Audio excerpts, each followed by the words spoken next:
Thank you for taking a break from the show floor and coming to hear from this illustrious panel of women. Like, badass. I was initially reading over everybody's bios whenever we were first introduced, and I was like, wow, you're all so talented and so inspiring.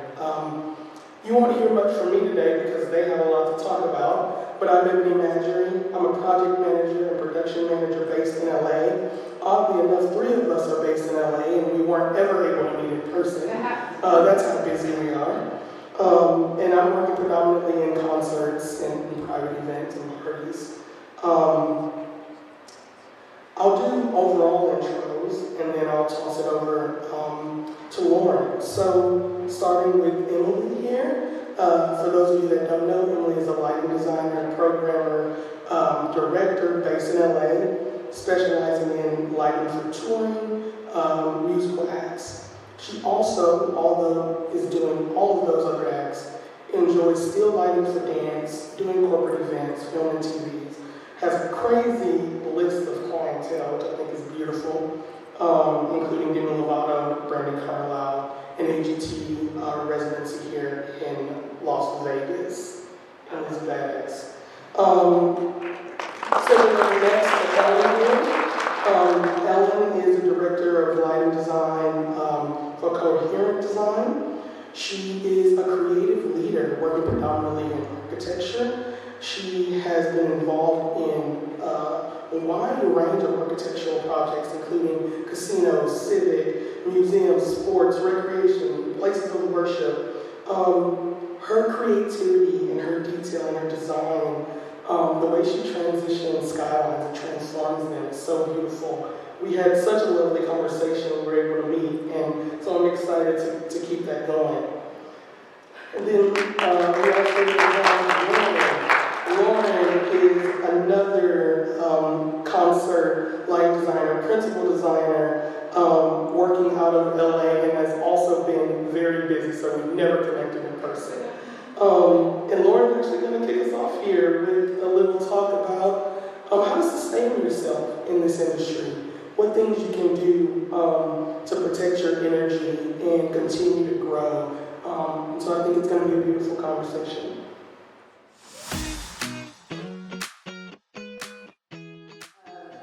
All right, well, to start, my name is Lauren King. I'm a designer and programmer based out of Los Angeles, and I operate under the name Little Lightning Strikes, which is a long name.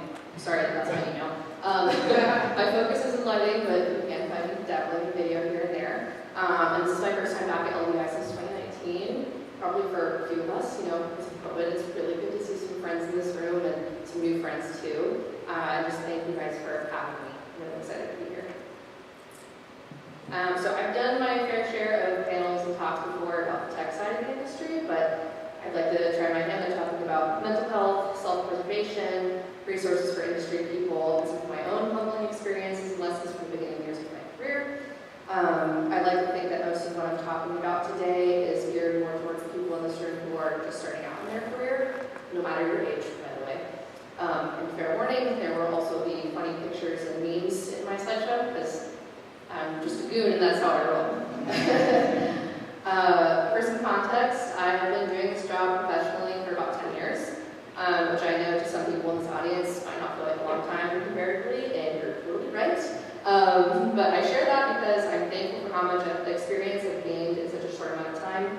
And I'm also glad that the early stages of my career are still very fresh in my mind. I hope I never lose sight of what it felt like to make those first big steps, those first big mistakes, and those first big connections. I like using the familiarity of these first few years to my advantage, rather than as scars I look to and judge myself for. It took a lot of time to redefine those moments, but I got there eventually. Oh yes, we're going to start off with a Chris Fleming tweet, which is one of my faves. Chris Fleming's amazing. So we're just going to start off with career beginnings and personal struggles. I did feel alone in some of these struggles for a long time until I felt the confidence to start asking for help. When I was beginning in my career, I wasn't entirely sure what this industry was or what I was getting into. I kind of fell into this on accident. I made a last-minute decision to apply for a lighting design program at CalArts when I barely knew how to focus a source for or turn on a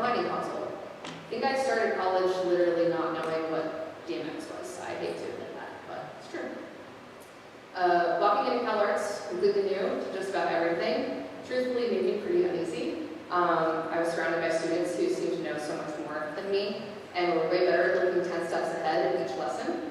I thought of myself as a confident person and pretty personable, but this environment made me feel a little scared in the beginning. I wasn't worried so much about looking dumb.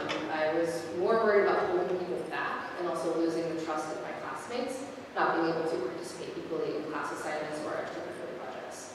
A lot of growth happened over the years, of course, and not until much later in my schooling did I clear the fog and really allow this very simple realization to verbalize itself in my head, but this is a school.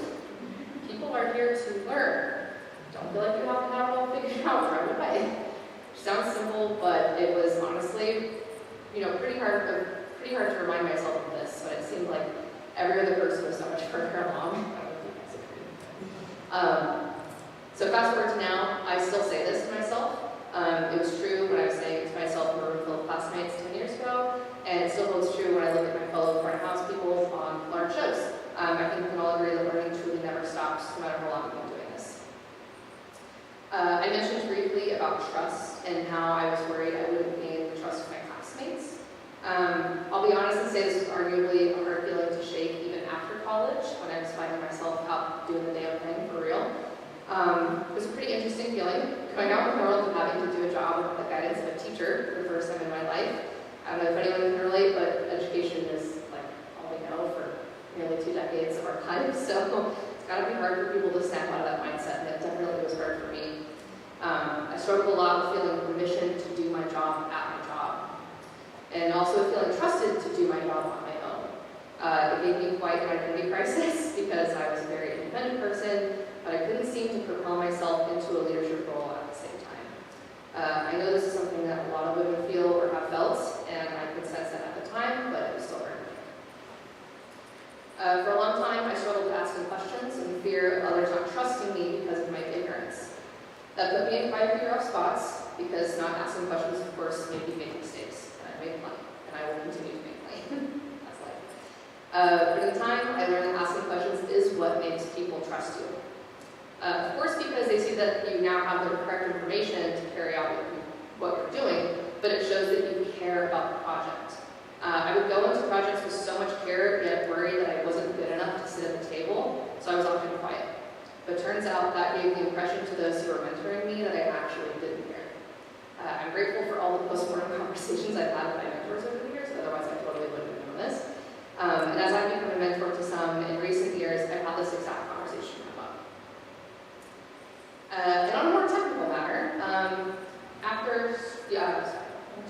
another struggle was not being able to afford gear that my peers don't, or afford to hire extra help for certain projects. I started purely as a freelancer, and I didn't work for someone or a company that had resources like specific software or hardware that I could use to further educate myself. Starting my freelancing career while in college was stressful, but it also allowed me to download any software from companies who have discounts or free code for students. So if you're a student or an educator, you probably already know that, but if you don't know that, seriously, contact companies, they'll help you out. And this is all working out great for me until I graduated college, of course. Time goes on, my career is building, I need more supplies. That's all on my dime. And what I found out over time is that these companies in our industry do offer discounts, or even free trial periods for a while. Even on Cyber Monday that just passed, I totally forgot until it happened. Fireworks are a really good one. Yeah. I didn't really know this at the time, or at least probably would have benefited me the most right after college. But it's something I try to remind everybody. Just contact companies. The least you can do is ask. You can also sign up with buddy deals sometimes, where you can get a discount if you sign with a person or a group, or if you do have a friend that's owns a larger company or works for vendors, sometimes you can get like a vendor package. It's no secret that we have that we have to own a lot of our own gear, which can be a financial burden for some. So I offer to those in the room who don't feel financially stifled to be kind to those who may ask for help with accessing these resources. I've lent a couple of my machines out to friends in the past who want to learn certain software that they wouldn't have gotten their hands on otherwise. It'll mean a great deal to people if you help them, and it'll make you feel good too. I feel like a lot of my fellow women when I graduated were having trouble accessing these things because a lot of our male peers were getting hired pretty early off the bat, and we were all kind of hoping to make our way in, but we just weren't given that opportunity. So, not having the software to get hired was really just a kick to my gut. All right, moving on forward. Have you ever gotten paid in vibes or offered that? Tell them to F off. There are a couple good ones.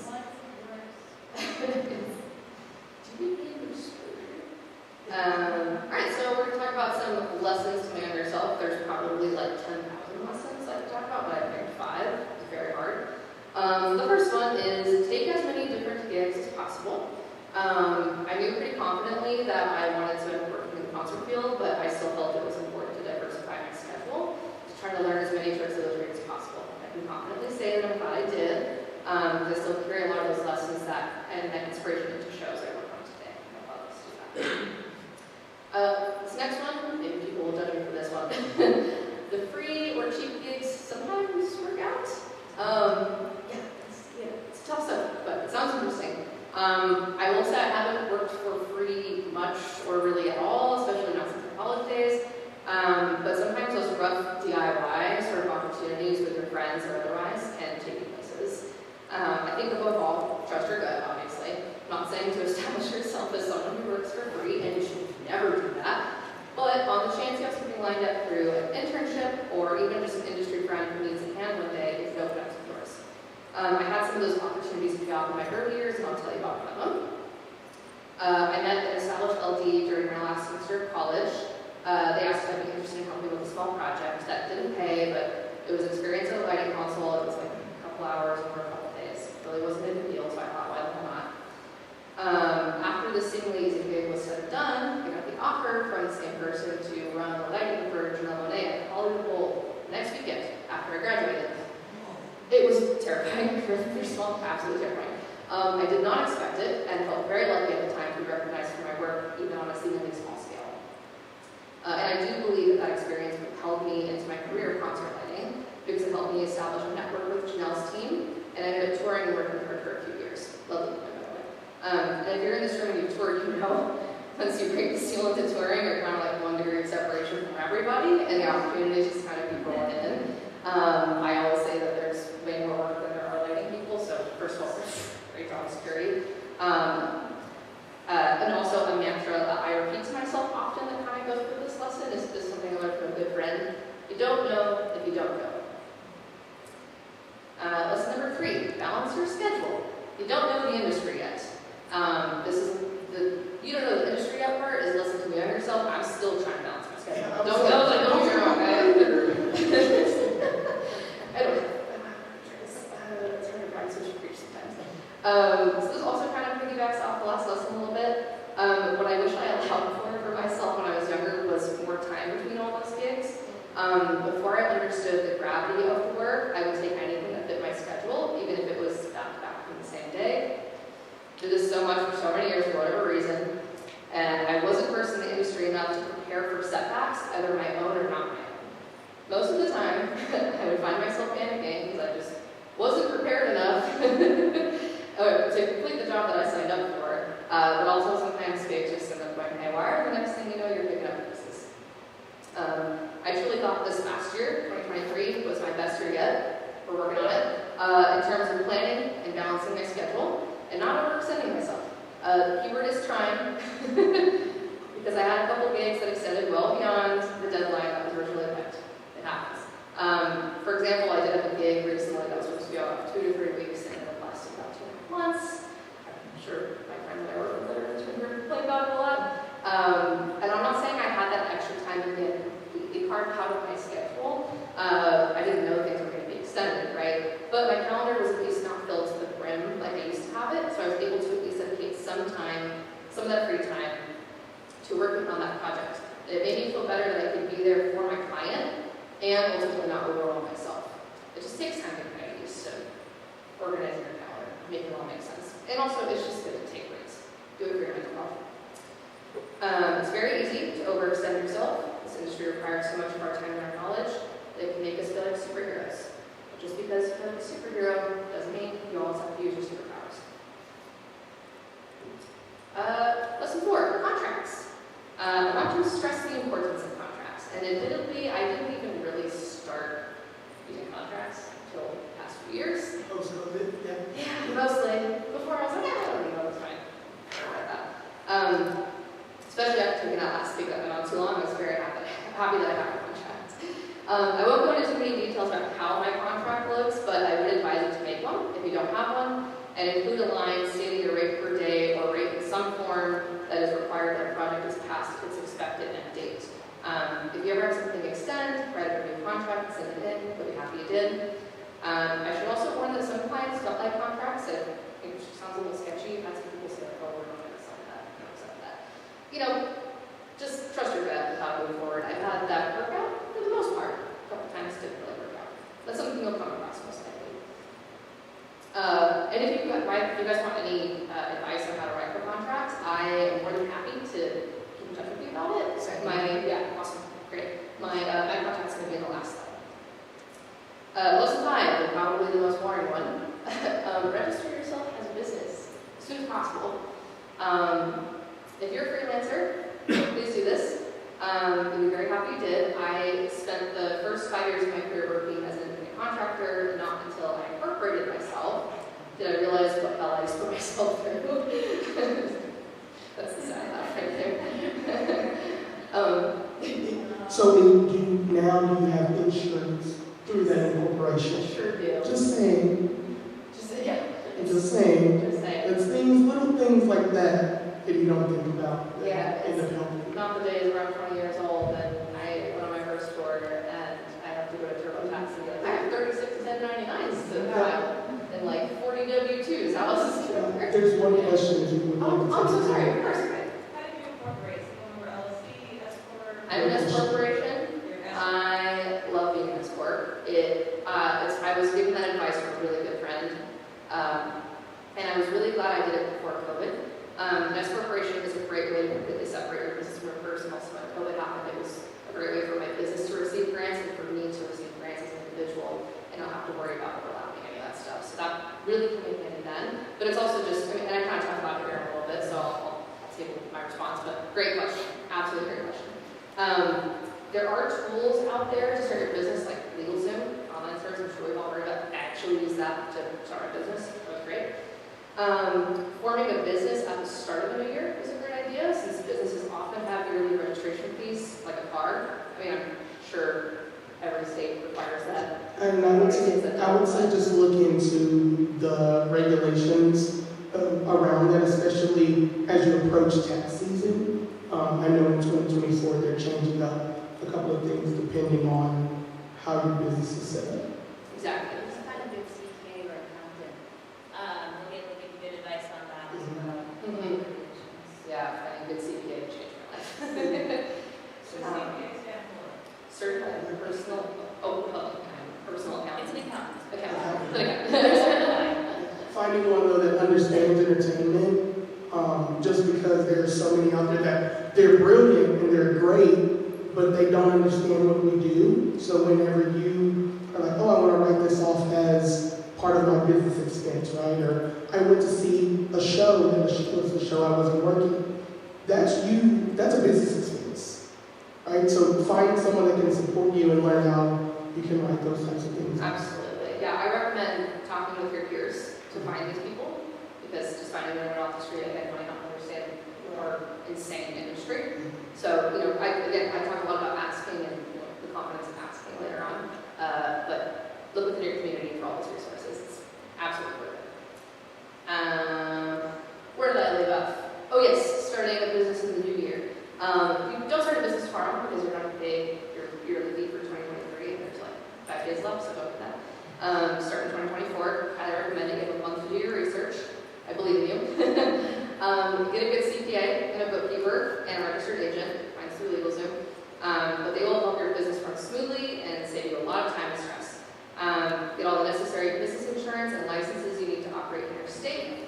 And if you do drafting like I do, and your plots get built in real-world situations, I highly recommend, and this is a great helpful tip I got when I started my business, is to get errors and omissions insurance, or E&O insurance, you'll hear it be called. I literally pulled the definition from Google, which is provides coverage for damages suffered as a result of the rendering of professional services, which it just sounds weird to me. But basically, let's just say I drop something, it unfortunately falls, or something happens, and causes damage to someone like that. Do you have insurance?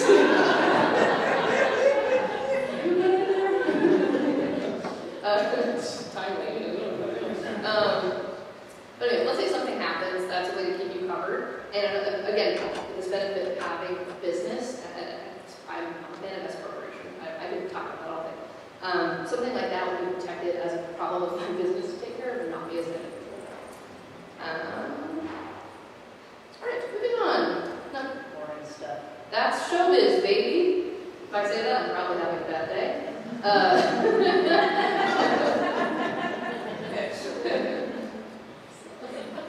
You know me.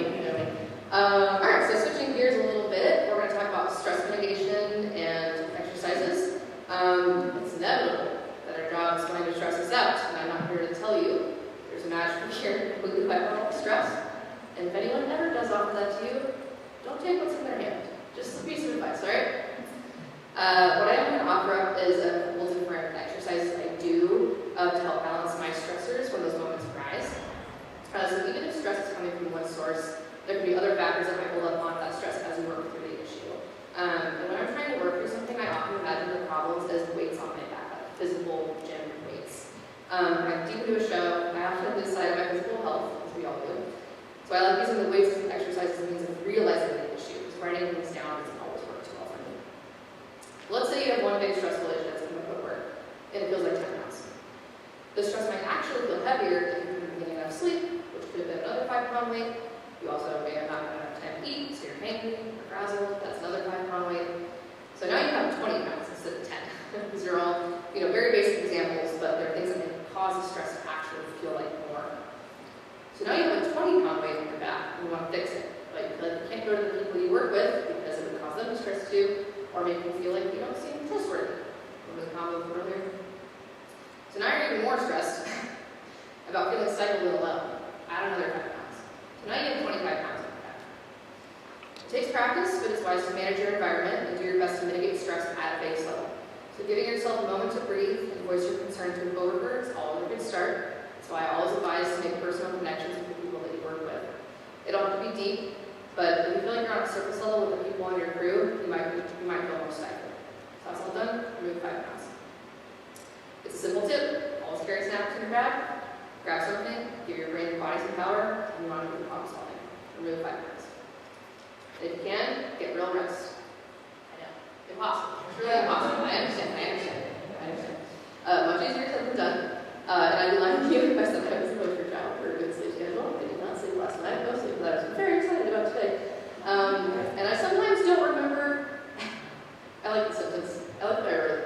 I don't remember how easy it is to remember things more clearly when I've slept. Probably because I haven't slept. Literally, I'll just get a good night's sleep and I'm like, oh. Like, why did I fix that yesterday? Oh, because I was exhausted. Exactly. Alright, so if you can swing it, get some sleep, do it. Remove 5 pounds. Now you still may have that 10 pounds on your back with that stressful problem, but you'll be able to tackle it with more focus. So all in all, there's not a way to completely remove stress from our lives, but there are ways to manage the weight of it all.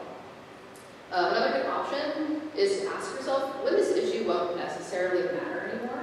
It's easy to dwell in a mistake or an unfortunate moment, but when these happen, I often ask myself, will this matter a week from now? Will this matter a month from now? So on and so forth. It helps put the issue into perspective.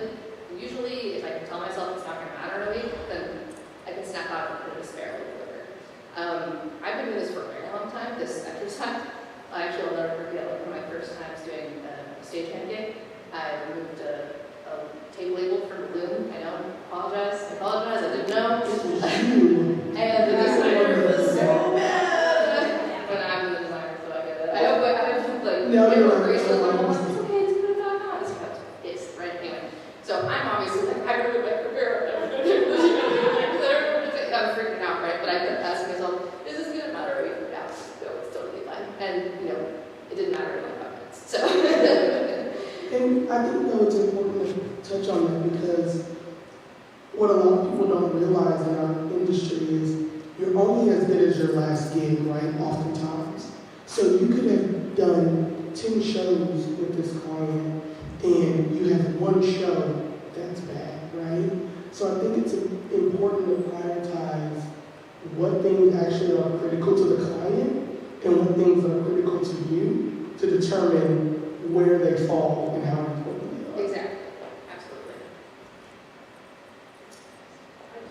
Oh, Sorry. I'm sorry, I did not see you over there around the Thank you for getting to look. No, I have a question, might be a sidebar thing, I'm an LTC candidate, you go after the and all that, and the stress part, like, for, I do corporate gigs and music, and the stress gig, I'm interested, like, 'cause you're right, there are all times I was gonna remember the last show, but at the same time, like, lighting, is always the last to go up, it's always like the worst issues, they always are like, you need to take a break, or we're not gonna pay your bill, like, I don't have time to program if you make me take a break. I don't have time to give you what you want unless you let me work this overtime.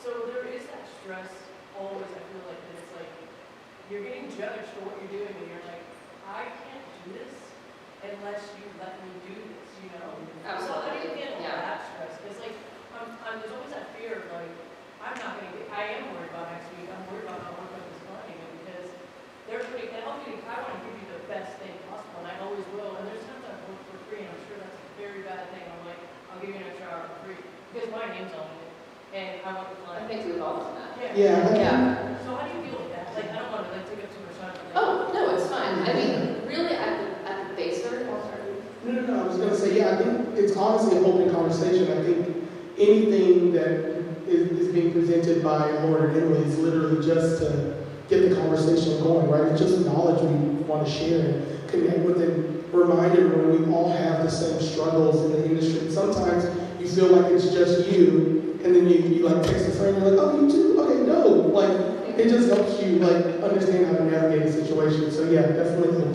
for questions. yeah, it's amazing. I don't have a great elegant answer, but as long as I do my best to just relay that information to my client or to whoever in a kind way, I want to put myself in a position where I feel like I can have that conversation, and it's not a moment of tension, it's a moment of collaboration, right? Because at the end of the day, if we don't get that time, we just don't get that time. We care so much about our job, and we want every show to be the best. Sometimes it's just not going to be the best, and that's just what it is. Or sometimes you have a client that really understands, and then they offer you that time.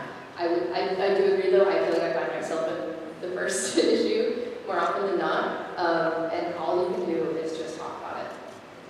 Truly, I don't have an amazing answer to make someone listen to you or magically give you what you need. That's someone else's. So yeah, I think it's just having that conversation with the client of like, I understand your expectation is, I need to take a meal break. However, in order to achieve your show, I need this amount of time, right? And so, like you said, oftentimes lighting is going up last, or you were troubleshooting right up into your programming time. So I think it's just a matter of like continuing to set those client expectations and checking in as often as possible.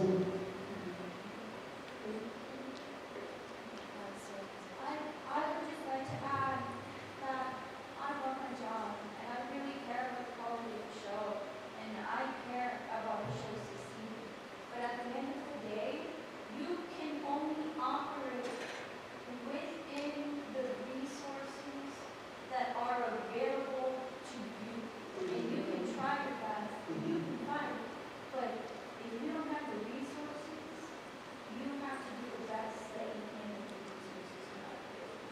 And then I try to compartmentalize that from me personally caring about the show. I will make it the best that I can in what is available. Exactly. Thank you. Yeah, that's amazing. I think that's part of a larger conversation too about how much this industry expects of its people and how much of ourselves we can get into it. I mean, we know a lot of people that go to work and come home and they don't have to think about work until the next day, right? We don't get that opportunity 99.9% of the time. So we're used to just giving everything from ourselves all the time that we forget to pull away when we have to.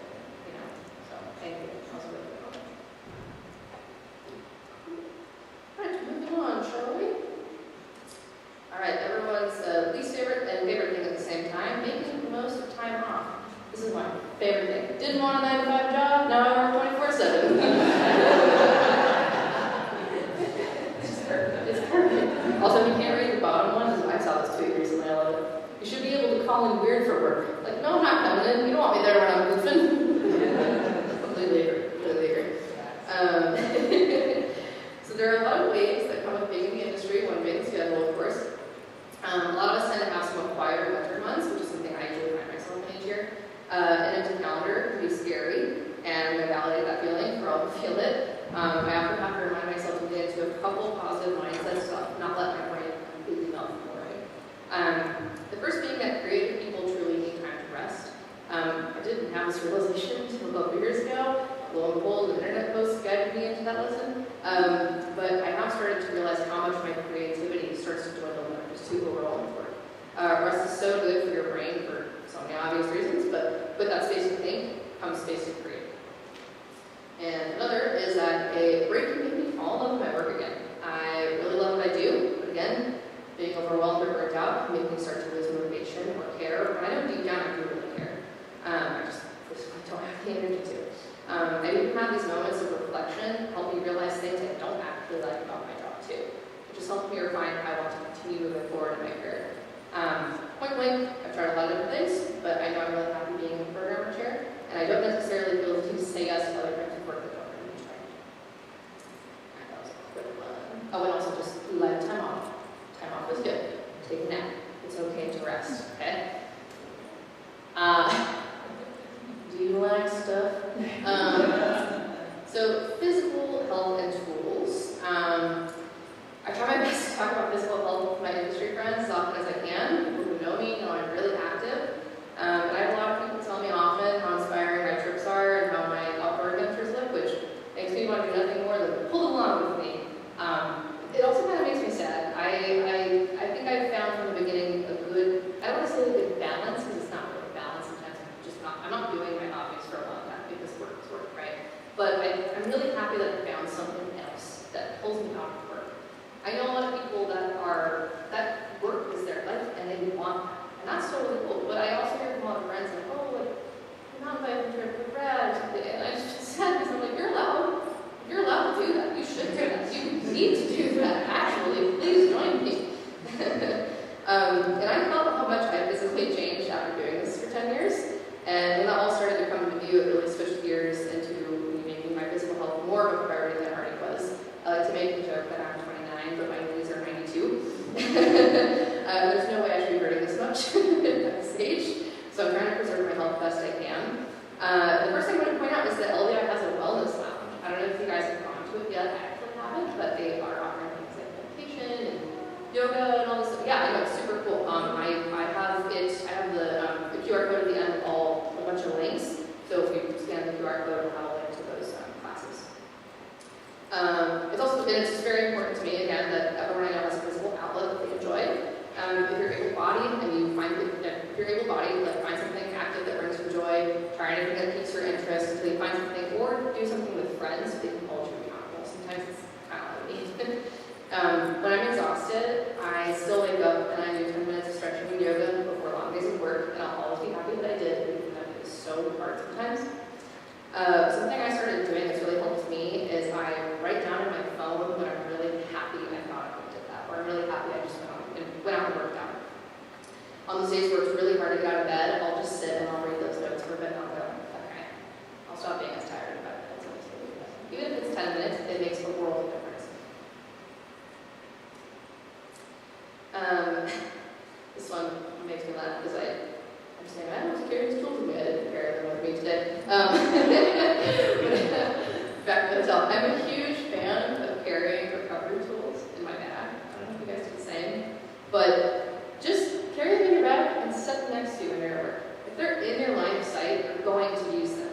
And every time I do this with a new camp or a new client, people start to go over more. They're like, hey, can I borrow the back massager? Because I know I have it, right? Highly recommend just getting something. I have a back massager, like a small version of Therapane, essentially. I bring a tennis ball for my feet. I just sit there and I roll my feet on them while I'm programming. I also have a Theragun Mini. Can't recommend this enough. It's amazing. Worth money. But as you have these tools in your sight, you're going to use them more and your body will thank you for it later. I know I carry all my stress in my neck and my shoulders. So that Theragun is doing the work. I've also gotten to a really good habit of doing head-to-toe body scans. This is something I learned from my yoga teacher. So what I'll do is I'll literally start from the top of my head to my toes, and I'll just sit there with my eyes closed, and I'll say parts of my body one by one, and just relax those muscles. If I have a chance to lay down and do it, even better. And also, I want to see how many people should try and do this, but check on your Fun fact, they're the body part that most commonly holds the most stress and tension throughout the day. They're the first things to tense up and the last things to detense in most situations. Sitting, walking about, everything. We carry so much in our heads. Try to get in the habit of breathing into that, okay? Just do something today that your body will do before tomorrow. It's really all I want to end with. And then I have some various resources to share that I'm about done. I have used some of these resources, and I've also gotten recommendations from friends. If there's anything else I've missed, I would love for you to come tell me afterwards so I can add it to this master list that's on the QR code. But I'm just going to go through a bunch of random ones. So Rotary Clinic, I have a lot of friends that use the Rotary Clinic. They would like me to say these words. Rotary Clinic is an advocacy group committed to providing a safe space for roadies and their families to heal while off the road, and to advocate for and empower them to obtain a healthy work environment while on the road. They also offer a program called Roadies in Recovery, which focuses more on substance abuse. It's a 12-week student program. It's pretty obvious that our industry has a substance abuse issue. Lots of bars around. It's fine. You know, I'm not in a place of judgment. I'm not judging that. But I've recently started to ask why. You know, why is it a problem? I invite you to think about that too. There's also Music Cares. Music Cares provides a safety net of critical health and welfare services to the music community. Behind the Scenes is a charity that provides basic needs and grants to entertainment technology professionals. I'm going quickly, but again, we'll have them all at the end.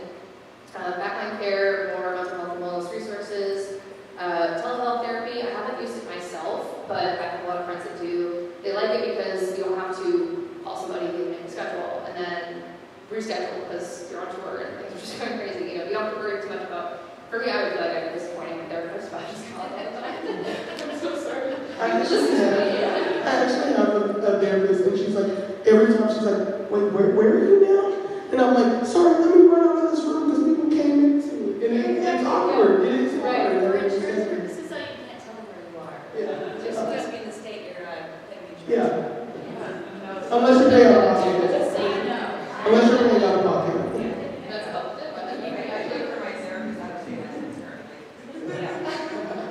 But apparently, if anyone, I get this wrong, let me know, but BetterHelp and Alma, I know you can schedule in the app, reschedule in the app, talk via text too, so maybe it's too loud, or you're in your bunk, trying to do that in the middle of the day, who knows?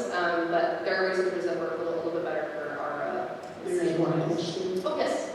It's not a question, it's more like a tip. Oh, yeah. I come from my parents as an actor, and most of the stuff that we need for like our industry and the scattering of it, and the scheduling of it, and like CPA and everything, gets marketed to actors for exactly the same stuff. So if you Google like therapy for actors or accounting for actors or whatever, it's gonna be way easier to get there because their career is almost like understandable as opposed to ours, but it's all the same product. That is a great point. I love that engineering. So spot insurance, I don't know if you guys know what spot insurance is, but in the simplest way I can describe it is they kind of bridge that gap between medical expenses you owe for an accident. So I think I pay like $25 a month. I only have one other friend that uses it, but if you have health insurance in America, it's very expensive, right? And you pay a lot of money a month, but you still owe a lot of money if something goes wrong. So Spot's there to kind of help you pay those medical bills that you still owe. I haven't had to use it yet, but I'm really happy to know it's there. It's just better peace of mind. And then an amazing woman named Amanda Holden. I don't know her personally, but she has a great Instagram page called Dumpster Doggy. Highly recommend. She's amazing. She provides financial advice and education for women. I don't want to say anything. I'll just go to her Instagram. You won't learn it. And then 2 book recommendations, actually. Yeah. It's okay. Both by women.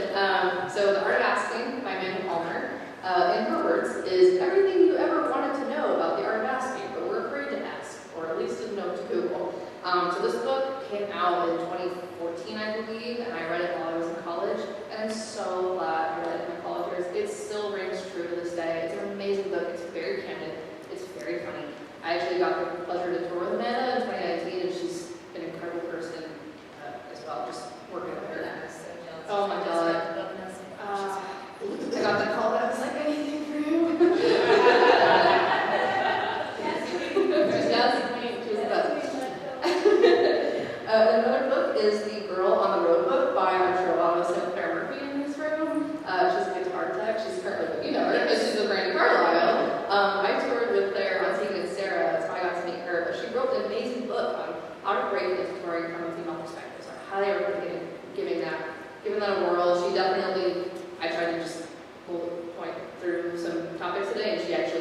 depth and is also very candid and funny.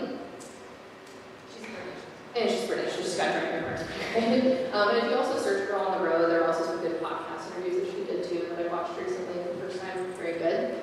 So this is a QR code with all the resources I just talked about. If you guys want to take scan that. I know a lot of the topics in this talk are not all that feel good, but I think they're honest and real feelings that we all go through. And so we talked about more amongst our community. I just love that everything is just so community-based, women in lighting, and meeting you guys. I mean, I knew you, but I met you guys, and it's just such an amazing group of women up here, amazing people out there. I'm just really happy to be up here. Thank you so much. And one last piece of advice is just to check in on your friends at LBI. I don't care if you're talking to the most stiff person you know, ask them how they're doing and tell them that you know they're doing well. Showing you care for them as a human will mean much more and be much more memorable than anything or living work, I promise. So yeah, just take care of each other. Have a good LBI. If you want to say hi, that's a QR code for my website. I put a QR code because my business name is a lightning strike. Some people often miss the lightning part of either it's lighting or lightening, so my bad. Probably should have picked something a little easier. But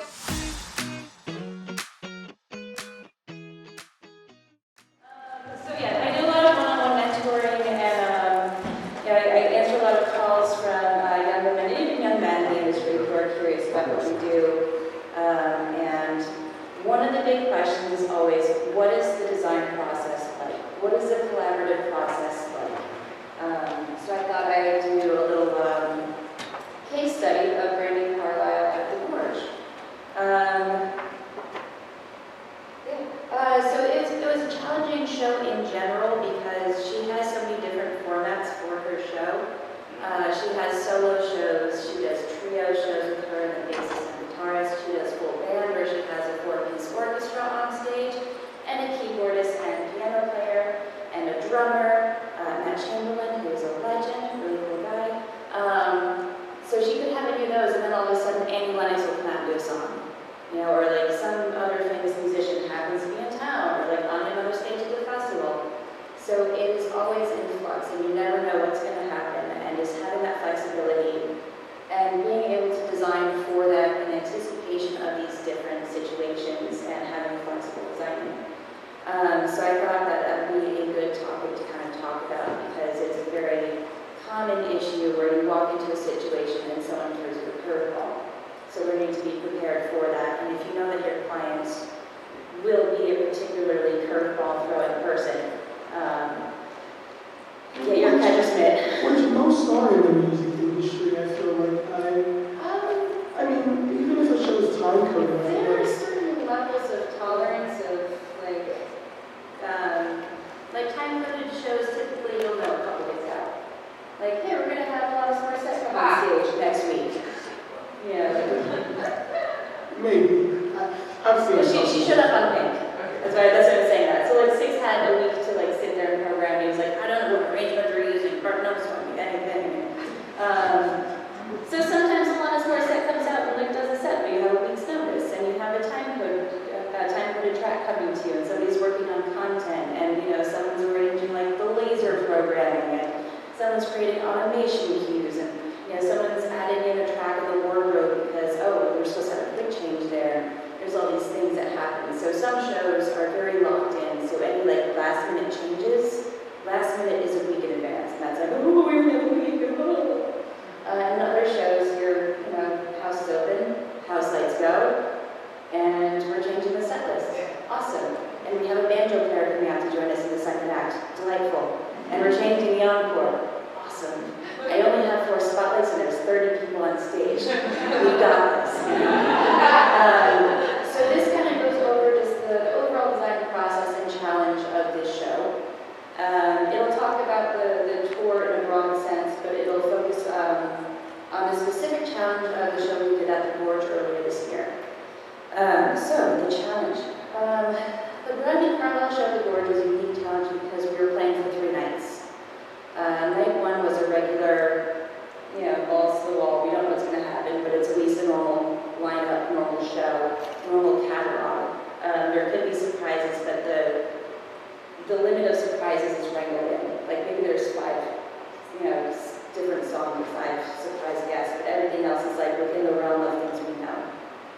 That being said, I have about 100 songs of her catalog and regular covers already programmed in the console. So anything in the regular is one of those 100 songs. She still finds me surprises. It's a fun show. So the goal is to create a library that worked for all three of the shows. We had a different lineup and a different kind of song, completely style of show every night. So trying to find something that worked for all three nights without costing a ton of extra money, because they want everything to look unique and awesome, but don't spend any money. Use what you have, get creative. So part of this, we knew going into the show that we would need a floor package to go with that. So just getting in a little bit further here about the different types of shows we had. Night one, like I said, standard show. Very rock and roll aesthetic compared to the other nights. It was built to mimic our daily rig that we cloned. Night two. This was a very special night that I kind of treasure. Like there's some shows you do, like we did a show. Joni Jam. We had Joni frickin' Mitchell coming out, and this was her first ticketed show in about 30 years, I want to say. I forget the stats, but it was Joni frickin' Mitchell and all of her special friends. And we had Marcus Mumford and Sarah McLachlan and Andy Lennox and two musicians from Prince's band. I'm blanking on their names so hard. I want to say Wendy and Alex. But yeah, really special night. Joni has these events that she throws in her living room where she has a bunch of her buddies just come and hang out and just jam. Like some of the world-class musicians that are just her buddies. So we wanted to recreate this living room feel on a stage in the middle of the gorge. So that was another thing to look at. I'll dig in deeper later. Night three was Highwomen. This is a country supergroup featuring Brandy and a bunch of other established country artists. So we have a rock and roll band, we have Joni Mitchell, and we have a country show. All within the same 72-hour span on the same stage with the same lighting rig. And everything has to be really unique and not cost money. This didn't render out quite dark enough, but it's just an elevation view of the floor package that I built out. So Brandy gave little to no expectation on what she wanted the design to look like. Some artists are different, some are very particular, and they're like, I want it to look like this scene in this movie, and I want it to look like this car commercial. And I guys saw something last week, I want it to look like Drake's show, I want it to look like this, I want it to look like this, I want it to feel like a Broadway show. They have very specific directions. Others are like, make it look dope. Yep. You're like, I don't know if my dope is the same as your dope, but we'll go for it. I received a thought that looked like a spaceship last week.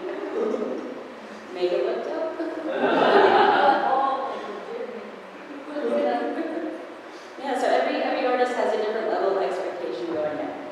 Brandy didn't care, she just wanted the P2 hex lines. Anyone who knows my previous line of work knows that I don't really do incandescents. It's not my thing, it's not my strong point. I want like pixels and LED mixing and, I want to pixel map everything and color. So to have a one channel, just a dimmer fixture. We did it. So, yeah, color forces is me. So I added them because they could mimic the look of the incandescent lights, every other pixel in a tungsten, and you triple your tungsten. Or you could add just a colored background and it helped backlight the musicians on stage, because the key to good lighting, key lighting is to also backlight, side light, top light, all directions of lighting. So I wanted to make sure that we had color to backlight the band as well. So I added color forces. It also had a nice strong linear look that filled in with the hexagon look. Also having a beam or a bar fixture that isn't tilt is cheaper and involves a lot less maintenance on the road. I also added some screens on the floor just to add some, fill in the negative space between the towers, or to paint the ceiling like in the Blossom that we use when we do one of our venues. It's a beautiful venue, and whenever you like to live there,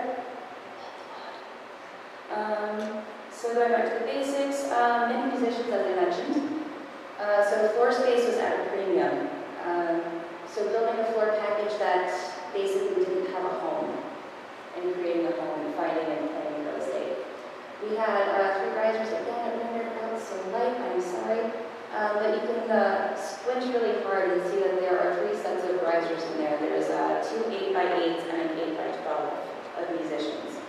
And stairs that you can put amps on, and risers that you put amps on, and stairs that the bassist and guitarist run up and then noodle around with the trucker with, and like just all sorts of scenic stuff. We also don't use in-ear monitors or time code or click track or anything, so there are wedges everywhere. Nope. Wedges. Real estate was really minimal. So my options were to put things behind the band. So we've got about 30 feet wide of riser, a couple feet tall, and then you throw a piano on it, and a cello, and a drummer. So creating a package that could also stand up tall enough so you could actually see it past all the wonderful, delightful, and necessary crap. It's not like you don't care. So yeah, so that was part of my challenge. Challenge accepted. So yeah, every Brandy Carlisle show is unique, like I mentioned. Rotating set list, special guests, audible changes, no time code, no playback, no in-ear monitors, no talkback mics. So the programming has to be flexible and quickly adaptable for any curveball. So like I said, about 100 songs programmed in. Sometimes I would steal songs that were not in the set list, and I would just jump around cue to cue. Because there's no click track or in-ear, the BPMs of the songs, even if it was the same song every night, BPM was different. And it changed within the song too, because you just got humans playing instruments. So all of the effects and things were linked to a BPM tap to learn fader. So everything was linked to a handle that I could grab and say, nope, we're slowing this down, it's acoustic, or we're speeding this up, we're going off the rails. And I had quick control over just the overall tempo of the song. It also meant that I could quickly turn songs into ballads if they needed to be. Because some songs she had 3 different arrangements for them and would play them in 3 different ways. Whether it was a cappella, with the whole band, the trio, flexible programming. The added super fun challenge as a designer, you'll appreciate this, how to fit in 10 feet of truck space. Hey! Yeah, so your first questions as a designer with your coach, you're like, what is my budget? Do I have any crew? What is the truck space? Those are your 3 big touring questions. And they're like, yeah, so we got this big band, lots of people everywhere, lots of big venues, we're going to be opening for Pinks, we're going to be stadiums and smaller festivals, and like, we're going to be playing some small theaters, we're into the shows, and we want all this stuff, and she wants these like incandescent lights and all this stuff. You got 10 feet of truck space. And I was like, okay, Y'all were just in one semi. so all those musicians and all of those wedges, and you've got basses, and you've got guitars, and you have a piano. You travel with the piano, and a keyboard, and a drum set, and all of the guitar boats. Not guitar cases, but entire large boxes full of guitars. And ask for that since space is dedicated. Yeah. Or was that also next to the 10. And then not to mention like It's a tight 10. TV and the cable boxes. Dun, Not dun, just dun, what- dun. Hey! Yeah. Suffering through. It's all good. We made it happen. We made it happen. So, part of the fun thing was that, we couldn't really fit a lot of cases. The hex lines don't fit into GT unless it is 8-foot GT, which would have eaten up most of my truck space. So we had meat racks that we jammed all of those fixtures inside of. All the truss lived attic in the truck. Everything had to be handballed and built every day, which sucks.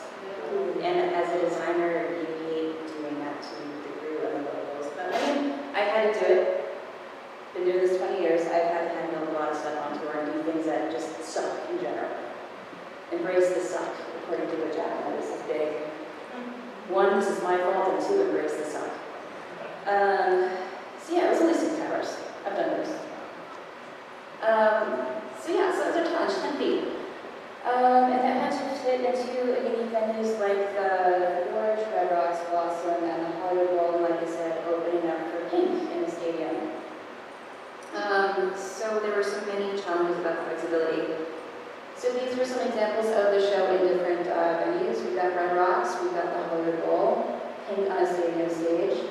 The center one is actually, this one is the Tillis Center in Long Island, where I worked when I was in college. So it's really cool to go back and like design for a brand new award-winning artist on the stage that I used to mop. It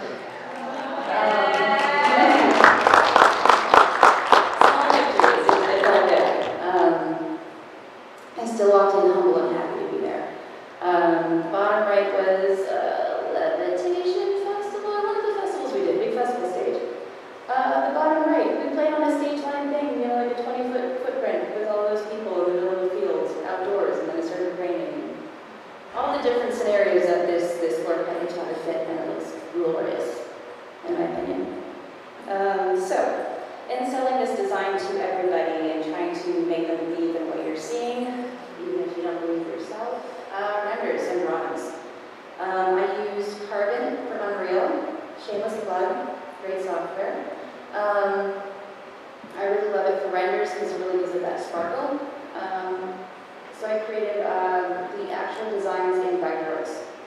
Because we had the 3 different shows, I treated each as a different design and had a different PDF packet in Vectorworks for each one.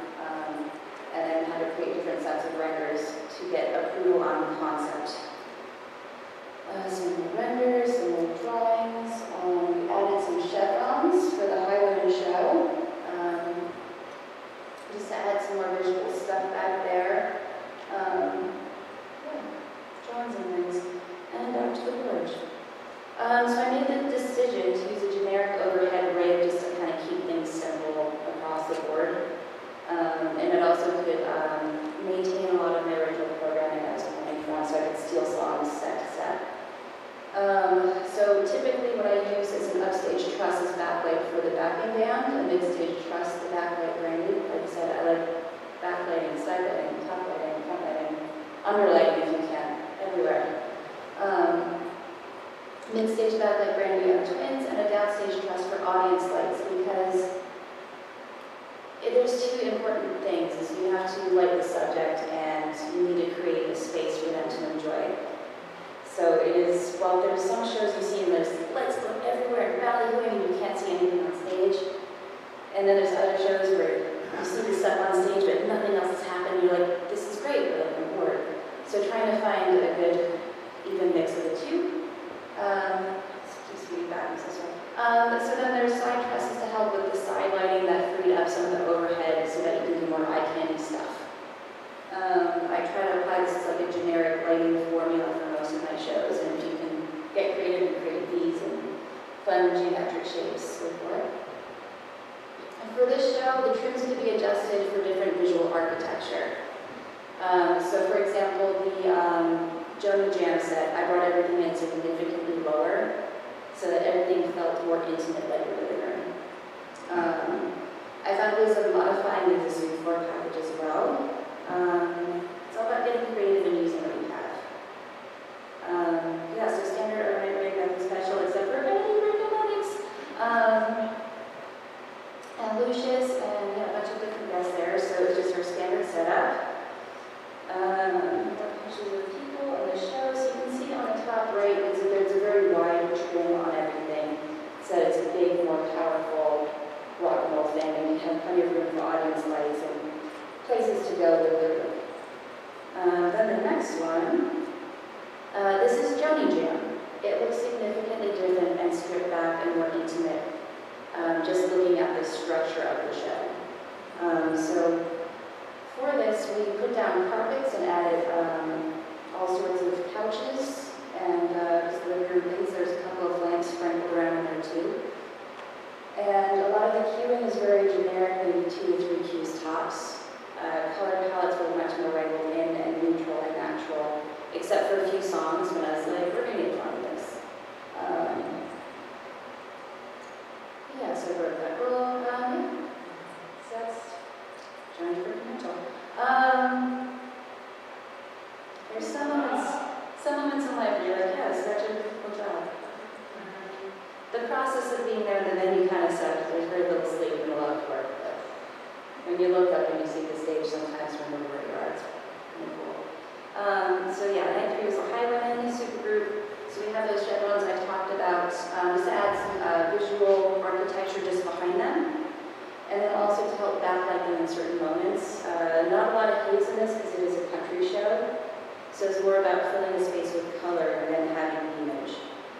There's also a bunch of mold phase sprinkled around in those chevrons as well to add to that tungsten feel. We used our touring towers, but we took the colorful LED out, so it's just tungsten. So it's a very tungsten-centric barn burning, yeehaw kind of evening. Yeah, more pictures like that.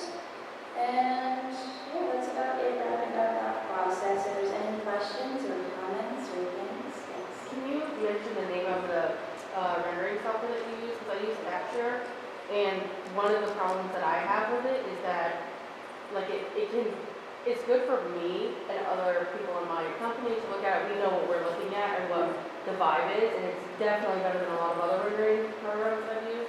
But when you said that it shows the sparkle and then looking at it and seeing even the go-go atmosphere in that rendering, Yes. Capture is not giving me that. Even on my very fancy gaming computer that I have spent a lot of money on. Yeah. So I would love to know more about this on the phone. Yes, it is Carbon for Unreal. So it's Unreal Engine. They have a plugin for Unreal Engine 4 and Unreal Engine 5. David Perkins is one of the founders and creators, and he's actually on the floor with that product this week, so check it out. They're working on a standalone product so that you don't need Unreal Engine, but they make sure to take the fixtures in real life. IRL, LOL. And they look at the fixtures and they put it next to the visualizer and they run each attribute and they go, that go-go swing isn't fast enough, or like that prism doesn't look accurate enough. Like it's called carbon for carbon copy.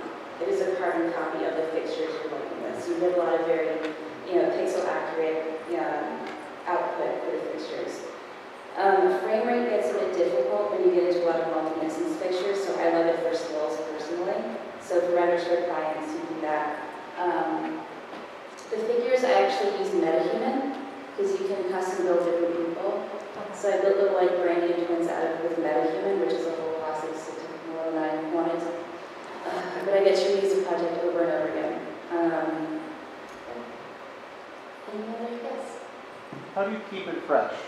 You said you've been doing this for 20 years. And you've had an eye for this for that long. How do you keep it fresh? What's the thing that keeps pushing you to keep it new? Lately, I've actually had a bit of a problem with this because I've been so busy, but I do love reading because it helps you visualize a whole different space and take yourself out of what's here, and it makes you visualize another place and really tap into that space building part of your brain. I love Stephen King for this. Like, his books are fun, they're like, storylines are great, but like he really paints pictures and really gets into detail and helps you visualize that space. I love going to museums. I haven't been to one all year, and it like hurts my soul. But museums, because traveling as much as we do, we get access to a lot of really interesting places. I love movies. I mean, just very visual things. I love going to other shows, seeing everyone else's interpretation of a song. Just going to a show, you'd be like, that's really cool. I would not have thought, like, I wouldn't think to light it that way. Or like, this isn't the ring I would have built, but they made it work. So seeing what other people are doing, I subscribe to Architectural Digest so that I can see like geometric shapes of things and start picturing, creating a space, like that chair is really cool. What if that was a set piece? What if that was a set? And just finding, different inspirations in different things around, because concerts don't just have to be about strobe lights. Yes. So you started off talking about spot-ups and things of that nature. I recently did a show yesterday where we had 2 spot-ups where I used 6 gels, and people were like, wow, we don't see LBs using gels anymore for concerts. What are some of your favorite gels to use, and do you use them? I do. Spots. Let's see, I like standard color correction. I like to throw a little minus green in with a big CTO just to kind of fill it in a bit. And then can be Roscoe or Lee or whatever, generic. Just give me color correction. For the Demi Lovato stuff, we also use red. I forget the red offhand, but it has a bit of an orange in it so that it's not too oversaturated and still looks humanly. Like it's like a flame red, I think it is. The problem I've been running into is we've had a lot of overseas shows where the language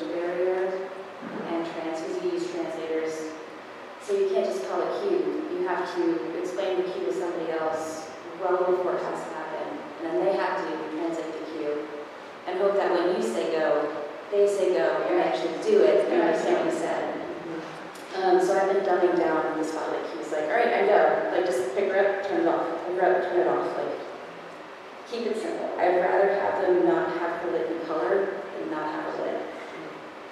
So I've been kind of sacrificing that.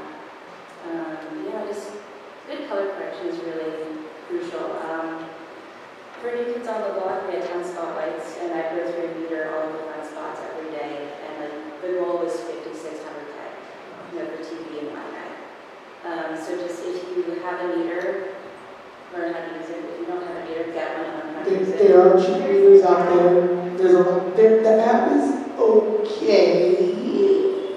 You get what you pay for. Yeah, you get what you Yeah. But there are adapters as well for your iPhone or for those of you on Android. I think they have something for you too.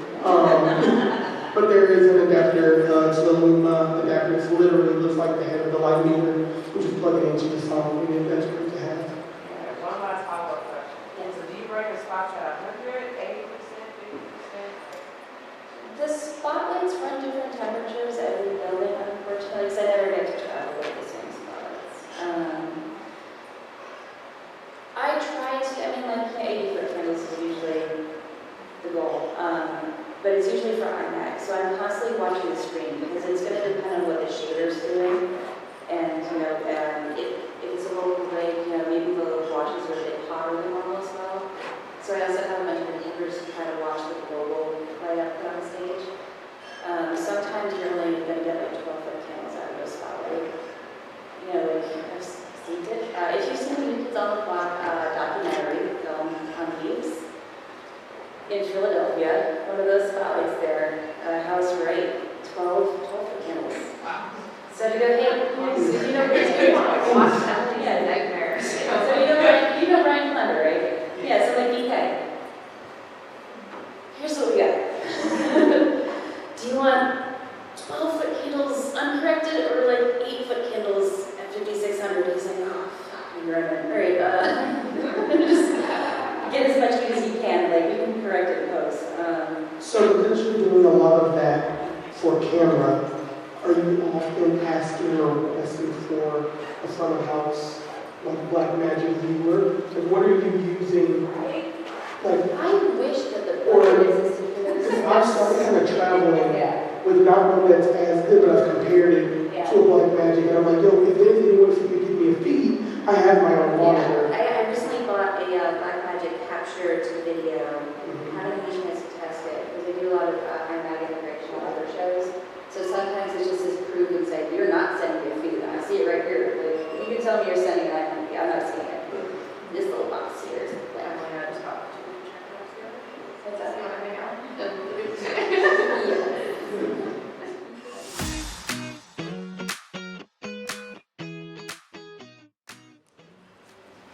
How did you get your current role, and did you have allies and mentors that lifted you up? And I ask this because, especially Ellen being on the architectural side, I mean, talk about, art industry being boys club, right? Like that is boys club, right? So I would love to hear about that.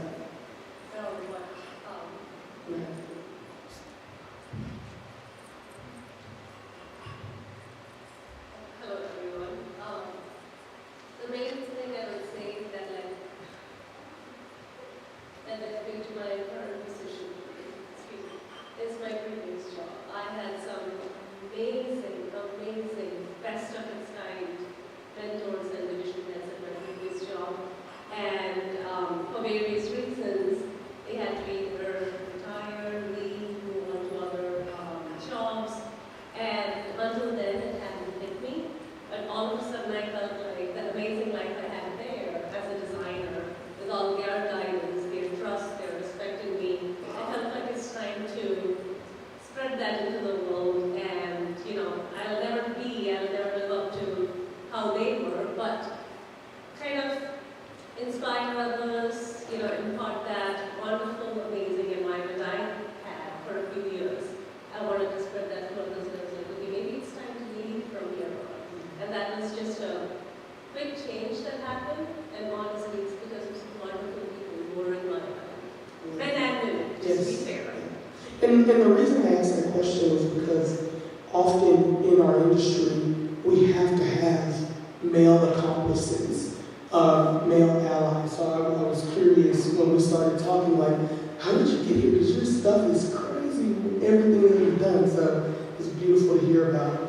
I'm going to move on to the next question, mostly because Emily really just talked about some of it. And what was your most challenging project?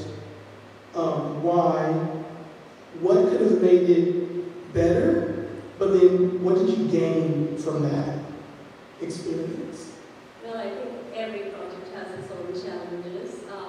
I would say the most challenging for teams that I work with are when the design team cannot communicate. You know, if everyone feels like we are more important, our design is more important, and we are not talking and coordinating with the next discipline, it affects the overall project. And then at that point, are we giving the client what they want? So there's a constant need for understanding, collaboration, communication, and I personally feel the less communication that we have within the design phase, It's going to lead into yeah, the when it building. comes to when you go on site, there's going to be a lot more issues. So I prefer asking all the questions up front. Yeah, I've had jobs where people didn't want me to ask questions only because they just want to issue something, get it out, and you're not thinking about, how it's going to affect later on. So, ask questions. There's nothing wrong with it. Don't listen to other people if they say stop asking questions because communication is key. And the reason why that when we started having that conversation is being on the live entertainment side, I feel that it's the same. I can kind of tell in the pre-production phase how many meetings we're having, how is there a text group already going, and kind of tell if it's going to be a rough one or if we're going to be okay when we get on site. So it was just interesting to hear that that comparison. And Emily, Lauren, feel free to add anything to that. All right. This is really, I'm going to ask each of you kind of going down the line here. Starting with Lauren, what pulled you and inspired you into this industry? Like, how did you get here? The Spark Notes version of that? Yeah. Well, try to boil it down. Well, like I said earlier, I kind of fell into it really last minute. I wouldn't say fell into it. I chose it, but I came into it very ignorant to what I was going to get myself into. Truly, I think what pulled me in was when I finally realized I could, to some extent, but like when I realized I could use art to propel my future and a career too, and to make money off it and to sustain myself, not just as a hobby. There's a whole other, I could spend a long time talking about our hobbies and our passions versus what we make money off of and everything. But I really enjoyed what I did. But once I felt like I could actually provide a project with my mentor, like I had a mentor from the get-go who I'm just very thankful for. Like once he pulled me into that collaborative process and said, you're not CalArts right now. You're actually working on a stage. These people are counting on you. We're counting on you. And you're going to count on us too. And just kind of, it inspired me to just really dive deep into those connections and realize, what I made this weird decision, last minute decision to join this, but why? What really happened? And I really do enjoy that process. I really do. I've introverted to the nth degree, but I just love getting to work and talking with my colleagues at the same time about how they see things, how I see things. That front end process is just really special. And I look forward to that. So I like when my clients, Brandy, make cool print, big tip. I do like when my clients are this is what I want. Give you that Yeah, trust. and then provide me with, with collaboration. Because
into fashion design.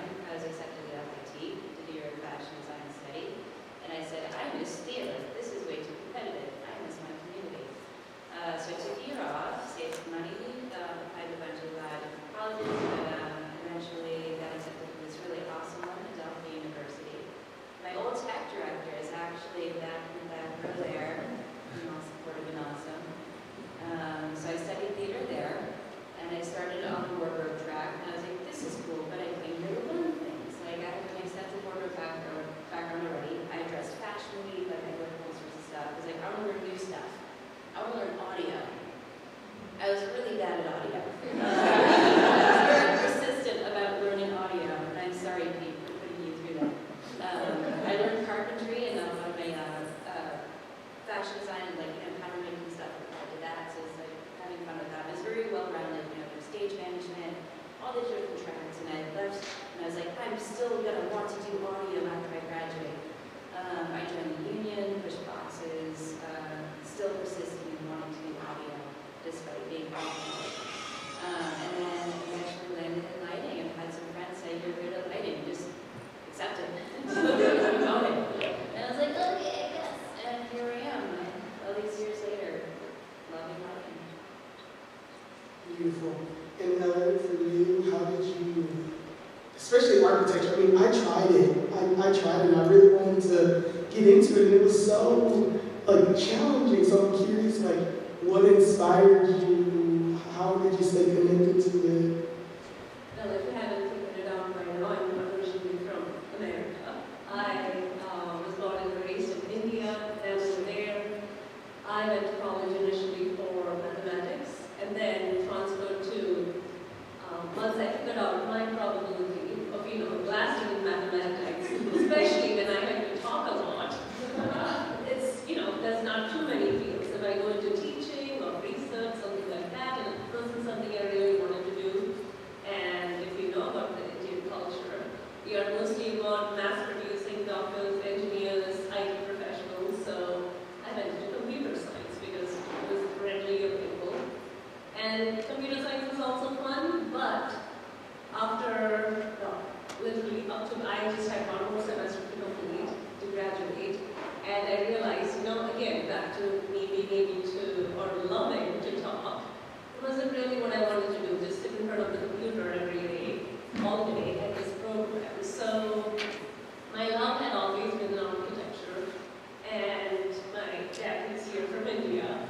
I told him one day, you know, I don't want to do this anymore, so I'm going to just go be an air hostess. And he was like, what? And I'm like, well, you know, I get to fly, I get to talk to people. And he's like, well, you're going to America. I'm like, for what? He's like, I always wanted to go for architecture.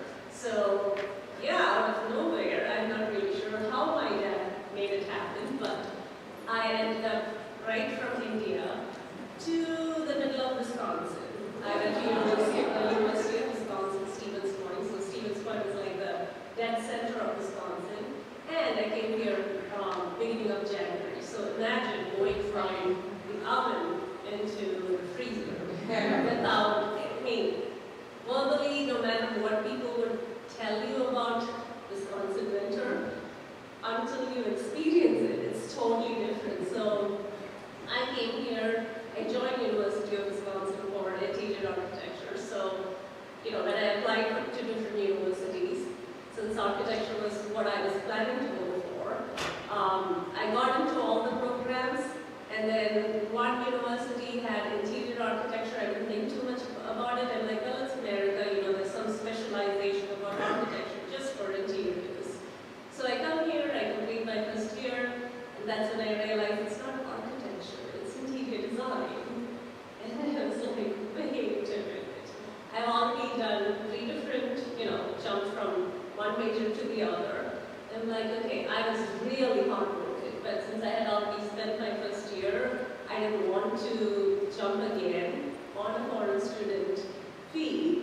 So I decided to complete the course, and in my last year, we had some electives, and all my seniors at the time had told me, don't take lighting and don't take sustainable design. 2 worst courses in the history of our college. by the time when your time slot for registration opens. For me, luckily, those were the only 2 courses open. So I took it, and I'm thinking, oh my God, here I am, again, getting the worst 2 courses that everyone told me not to take. Took it, fell in love with both equally. My lighting professor, it's literally one picture that changed my life. She had shown a picture of a very classical architecture with our daytime photo, nighttime photo. That's why I can be a lighting designer.